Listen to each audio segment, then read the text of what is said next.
When I was recently in Washington State, I was excited to go to the Boeing Future of Flight Museum and on the factory tour. And here I'll share one of those with you. No video. Can't do a video.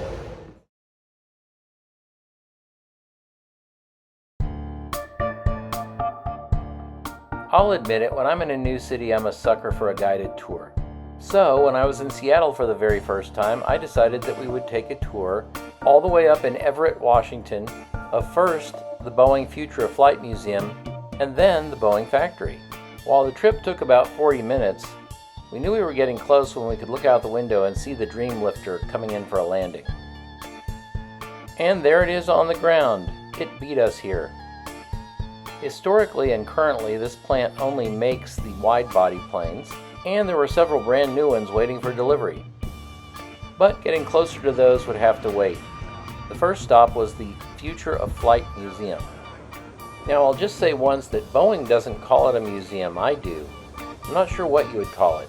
Now, this is a small museum. Don't confuse this one with the Museum of Flight, which is also in the Seattle area. Instead of displaying historical aircraft, these displays concentrate on currently manufactured aircraft and things that are coming in the future.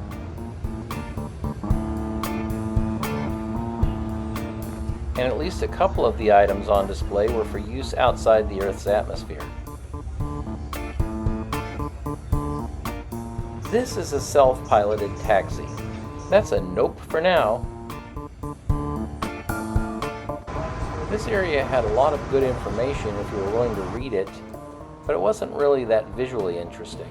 Then again, maybe it's just me, but if I want to see 787 seats, I want to be on a 787. And because for some reason I was acting semi-literate this trip, I didn't even read about what this displayed. I did, however, watch it a long time.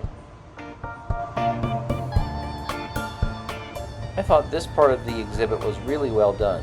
Boeing has been involved in flight for a long time, and this really shows their advancements.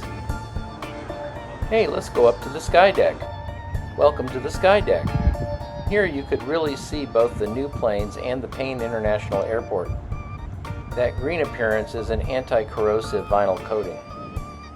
And from the sky deck you can look across and see the Boeing factory. It's enormous. In fact, the grounds for this plant are larger than the country of Monaco. And inside the building are 7 huge assembly lines big enough to build these wide-bodied aircraft. I was all set to get to the factory and shoot some video. This would be too good not to share. Okay, I'm fibbing a little bit for dramatic effect. Our tour guide had told us no photography was permitted in the plant itself. So the items with you that you've suddenly learned are contraband can be stored in these lockers. Okay, so I can't show you the tour, but I can tell you it's great. From about 6 floors up, you get to look down over the assembly line.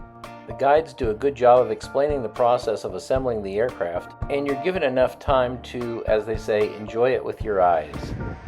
And the factory tour ends back at the Future of Flight Museum. So I'm not gonna lie, that was a little disappointing, but the Future of Flight Museum is pretty neat, and you do get to see things without taking pictures of them, I've learned, so I recommend this. Every YouTuber asks you to like and subscribe to their videos, and so do I. And of course, it's still worth it.